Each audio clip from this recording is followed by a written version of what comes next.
Hola, hay un tema que es y está bastante cuestionado por estos días, por estos tiempos, hace ya algunos meses, y es el tema de las constelaciones familiares.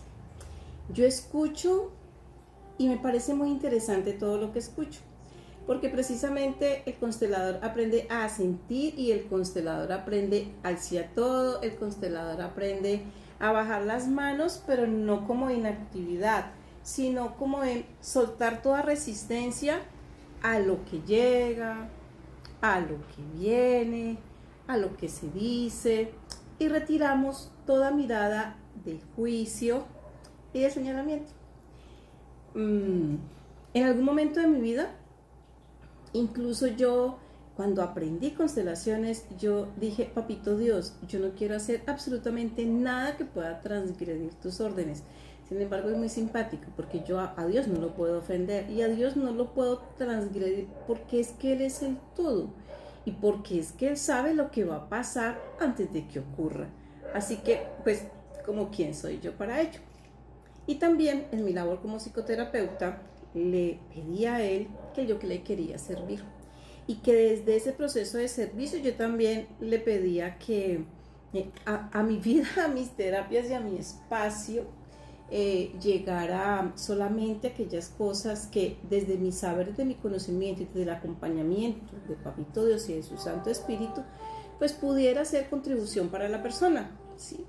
Un terapeuta, un psicólogo no es un sanador, acompañamos procesos, y es desde allí importante como tenerlo presente.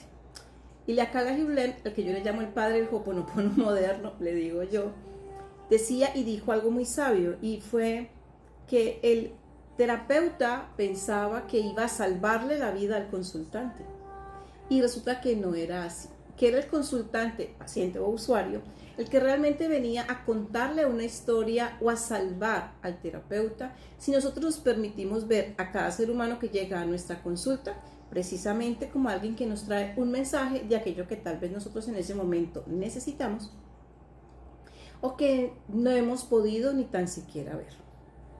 Soy formadora de consteladores familiares y de orientadores familiares sistémicos debidamente avalados, también biodescodificadores, pero hoy estoy hablando de constelaciones familiares. Incluso hacer este video hace parte de aquello de: es que ganan más aquellos que son conocidos que aquellos que saben más. Y sé que sé mucho y quiero ponerlo al servicio. Y este tema de las redes, pues es un tema que para mí es nuevo y que bueno, me estoy aventurando. Ok, y vamos con el tema que les mencionaba yo de las constelaciones familiares. Yo les invitaría realmente, antes de lanzar cualquier juicio, entrar en juicios religiosos, entrar en sustos, en nueva era. O sea, yo les quisiera, por ejemplo, preguntar: ¿ustedes sabían que hay una doctora de la iglesia alemana, Hildegarda de Biden, que resulta que ella utilizaba los cristales, siglo XII, los cristales, y utilizaba la hierba, aunque ese sí es más comuncito, que nos tomamos cierta hierbita, pero ella las utiliza, pero no, sin embargo, ella las utilizaba también para el tema de limpiezas y hablaba de energía, siglo XII. Sin embargo, nos dicen que el tema de la nueva era es de hace unos tantos tiempos, tantos años, no sé. La verdad es que es muy interesante esto de no tragar entero. Y es muy interesante esto de darnos cuenta que hay que mirar un poquito más allá. Inclusive más allá del miedo. Luz Arifa Echeverri Villa vivió el miedo a dañar a Dios, el miedo a hacer daño, el miedo a... Pero resulta que a través de esta maravilla, que son ya sean las constelaciones familiares con figurines, con pisadas sistémicas, hay muchísimas herramientas, o las mismas organizacionales o circulares, nos enseñan precisamente a hacer todo desde el amor y a saber que estamos para unir y no para desunir. Nos enseñan, lo aprendimos, por ejemplo, o aprendí y lo vivo en cada una de las células de mi ser, que, por ejemplo, y esto aquí puede resultar fuerte o hasta funable para el que lo quiera hacer, sin embargo estará bien, que no hay ninguna diferencia entre víctima y perpetrador. He escuchado muchísimo, y es normal, el tema de todo lo que ha ocurrido frente a la repetición de una historia transgeneracional, y se ha utilizado precisamente con esos fines, ¿sí? Aquí en Colombia hay una situación que vivimos hace poco y que tiene nombre propio. y cómo esto se ha repetido transgeneracionalmente. ¿Sí? No voy a caer sobre lo mismo desde la historia transgeneracional, sino también como ciertos patrones desde la epigenética, desde la misma ciencia lo dice, de qué forma quedan improntas en nosotros que nos hacen que repitamos ciertas historias o que generemos otros patrones. Así que la constelación familiar va a llevarnos a olvidarnos de todo juicio y sencillamente ver nuestra historia familiar desde el amor. Ok, y vamos en la víctima del perpetrador. Ya por ahí me había ido. ¿Por qué no existe ninguna diferencia entre una víctima y un perpetrador?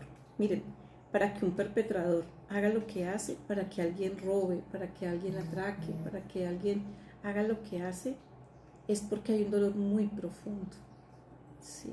No voy a hablar de necesidad, no voy a hablar de por qué se hizo por dinero, no. Voy a hablar del dolor profundo que hay en su propia historia familiar para tomar la decisión que hace, porque es que él mismo está yendo en contra de su propia vida, porque se está poniendo en riesgo. Así que, por ejemplo, desde la mirada del constelador, del psicoterapeuta que tiene un énfasis en una psicología transgeneracional, miramos al perpetrador desde la compasión. Eso no quiere decir que el perpetrador no vaya a tener que cumplir con las leyes humanas. Eso no quiere decir que entonces se salvó, que es un pobrecito, que entonces abracemos, lo besemos, la cunemos, le démosle las gracias. No. Se trata sencillamente de que cuando buscamos un poquito más en esa historia, nos damos cuenta que detrás de eso hay una historia de dolor. Sí, por su historia de dolor no tiene derecho a causar dolor a otras familias. Y eso es totalmente cierto. Sin embargo, ¿qué es lo que hace que estas dos familias se encuentren? ¿Qué es lo que hace que ese perpetrador se ponga en contacto con esta familia o que llegue a esta familia? ¿Y qué es? No estoy hablando de la necesidad económica y hacer daño. Estoy hablando desde ese contexto de todas nuestras generaciones anteriores, ¿qué ocurrió previamente que hace que se encuentren? Y que hoy esta persona haga daño aquí, independiente, repito, del contexto de necesidad o de economía. Eso es como cuando tienes una pareja y tú resulta que te casas, te organizas o tienes una pareja o te gusta alguien y tú no sabes por qué te gusta o te casas muy enamorado. A veces piensas que puedes cambiar a la persona y resulta que no. O también es, óyeme, qué coincidencia, tu historia y la mía se parecen. Óyeme, pero que no, miren que no es coincidencia, se llaman sincronías. Y es de qué forma este par de seres humanos que se unen para formar una familia tienen una historia que los ha unido en algún momento y que no hay un 100% todavía de conciencia. Estos dos seres humanos se unen para dar una progenie y esa progenie lleva en sus hombritos, en su genética, en su célula epigenética. Recuerden para que indaguen un poquito, ¿sí?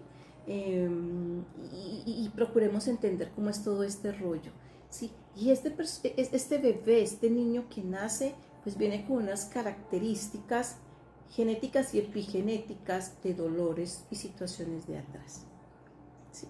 Y luego este bebé se encontrará en su vida futura con otro, ¿sí?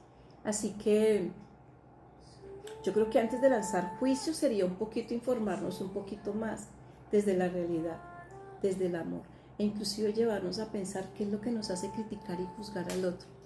¿Cuál es el derecho que nos permitimos a nosotros mismos de juzgar las historias de otros? Cualquier historia.